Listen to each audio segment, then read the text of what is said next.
Well, thank you very much, Klaus, and hello to everyone in beautiful Davos. This has been a truly historic week in the United States. 3 days ago, I took the oath of office, and we began the golden age of America.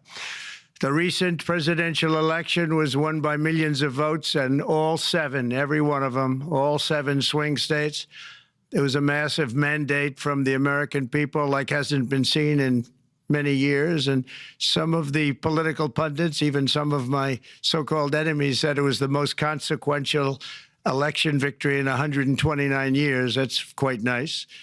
What the world has witnessed in the past 72 hours is nothing less than a revolution of common sense.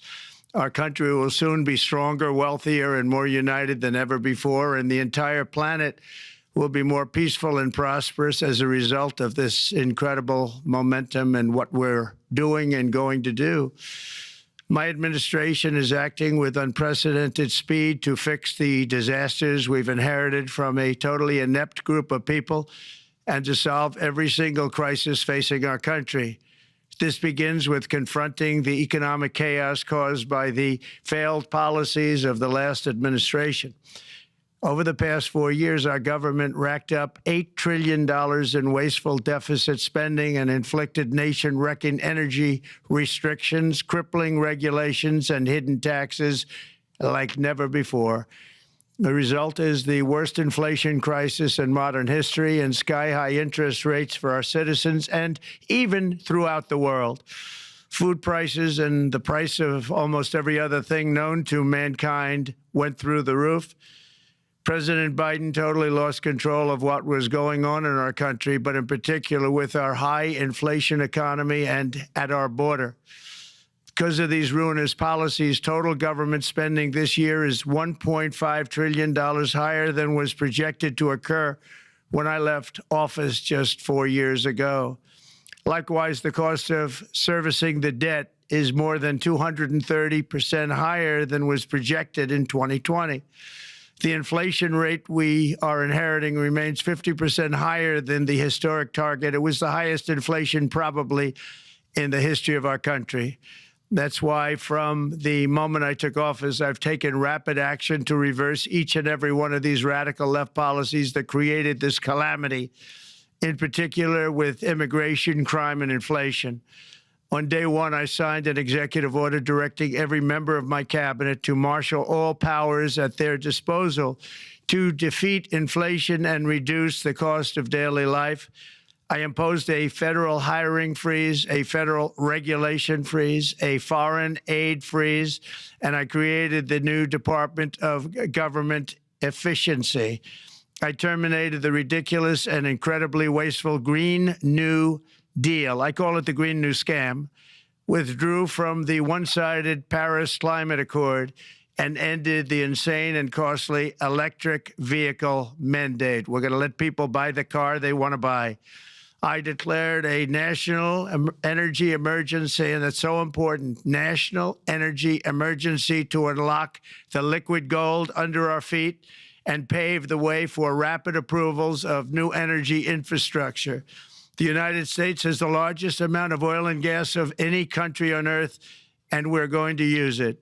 Not only will this reduce the cost of virtually all goods and services, it'll make the United States a manufacturing superpower and the world capital of artificial intelligence and crypto. My administration has also begun the largest deregulation campaign in history, far exceeding even the record-setting efforts of my last term. In total, the Biden administration imposed $50,000 in additional regulatory costs on the average American household over the last 4 years. I have promised to eliminate 10 old regulations for every new regulation, which will soon put many thousands of dollars back in the pockets of American families. To further unleash our economy, our majorities in the House and Senate, which we also took along with the presidency, are going to pass the largest tax cut in American history, including massive tax cuts for workers and family, and big tax cuts for domestic producers and manufacturers.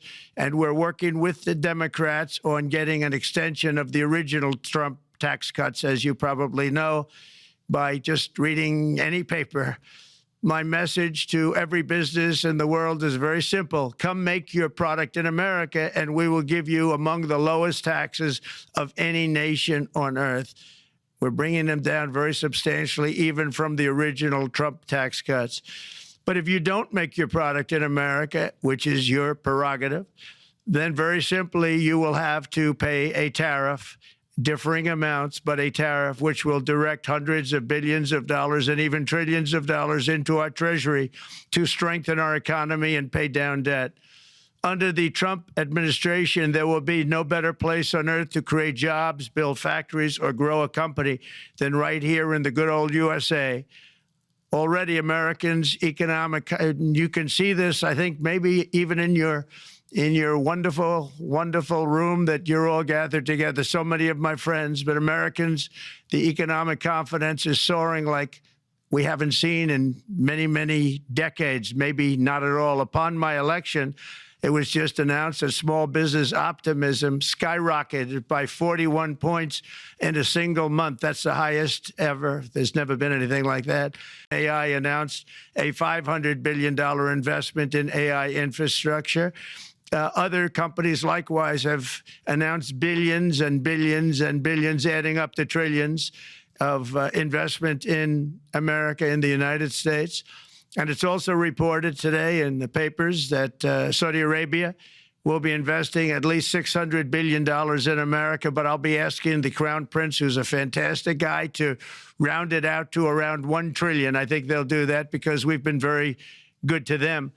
And I'm also going to ask Saudi Arabia and OPEC to bring down the cost of oil. You got to bring it down, which, frankly, I'm surprised they didn't do before the election. That didn't show a lot of love by them not doing it. I was a little surprised by that. If the price came down, the Russia-Ukraine war would end immediately. Right now, the price is high enough that that war will continue. You got to bring down the oil price. You got to end that war. They should have done it long ago. They're very responsible, actually, to a certain extent, for what's taking place. Millions of lives are being lost. With oil prices going down, I'll demand that interest rates drop immediately, and likewise, they should be dropping all over the world. Interest rates should follow us. All over, the progress that you're seeing is happening because of our historic victory in a recent presidential election, one that has become quite well known throughout the world. I think a lot of things are happening to a lot of countries.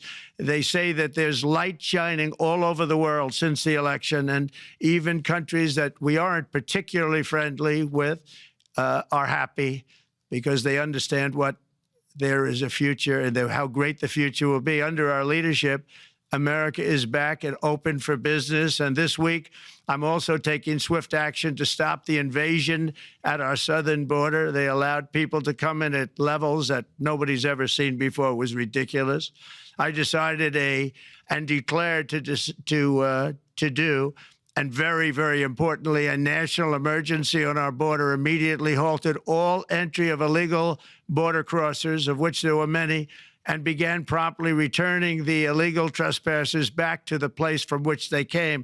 That action, as you've probably seen, has already started very strongly. I've deployed active duty U.S. military and National Guard troops to the border to assist in repelling the invasion. It was really an invasion.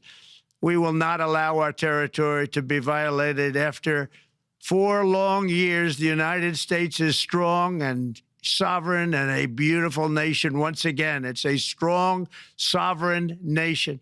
In addition, I'm pleased to report that America is also a free nation once again. On day one, I signed an executive order to stop all government censorship.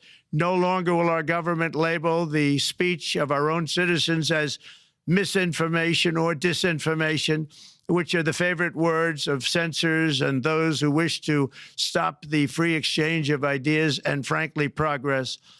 We have saved free speech in America, and we've saved it strongly. With another historic executive order this week, I also ended the weaponization of law enforcement against the American people and, frankly, against politicians, and restored the fair, equal, and impartial rule of law. My administration has taken action to abolish all discriminatory diversity equity, and inclusion nonsense. And these are policies that were absolute nonsense throughout the government and the private sector. With the recent yet somewhat unexpected great Supreme Court decision just made, America will once again become a merit-based country. You have to hear that word, merit-based country. And I've made it official, an official policy of the United States, that there are only two genders, male and female. And we will have no men participating in women's sports, and transgender operations, which became the rage, will occur very rarely. Finally, as we restore common sense in America, we're moving quickly to bring back strength and peace and stability abroad. I'm also going to ask all NATO nations to increase defense spending to 5% of GDP, which is what it should have been years ago. It was only at 2%, and most nations didn't pay until I came along. I insisted that they pay, and they did, because the United States was really paying the difference at that time, and it was unfair to the United States. But many, many things have been unfair for many years to the United States. Before even taking office, my team negotiated a ceasefire agreement in the Middle East, which wouldn't have happened without us, as I think most of the people in the room know. Earlier this week, the hostages began to return to their families. They are returning, and it's a beautiful sight, and they'll be coming in more and more. They started coming back on Sunday. Our efforts to secure a peace settlement between Russia and Ukraine are now hopefully underway. It's so important to get that done. That is an absolute killing field. Millions of soldiers are being killed. Nobody's seen anything like it since World War II. They're laying dead all over the flat fields. It's a flat field farmland. And there's millions of Russians and millions of Ukrainians. Nobody's seen anything like it since World War II. It's time to end it. And here in America, we have big events coming up. Next year, we have the 250th anniversary of America's founding. I'm so honored to be president during that. That's been a big event. They've been talking about it for 10 years. We also have the World Cup. And I understand Gianni's in the room. In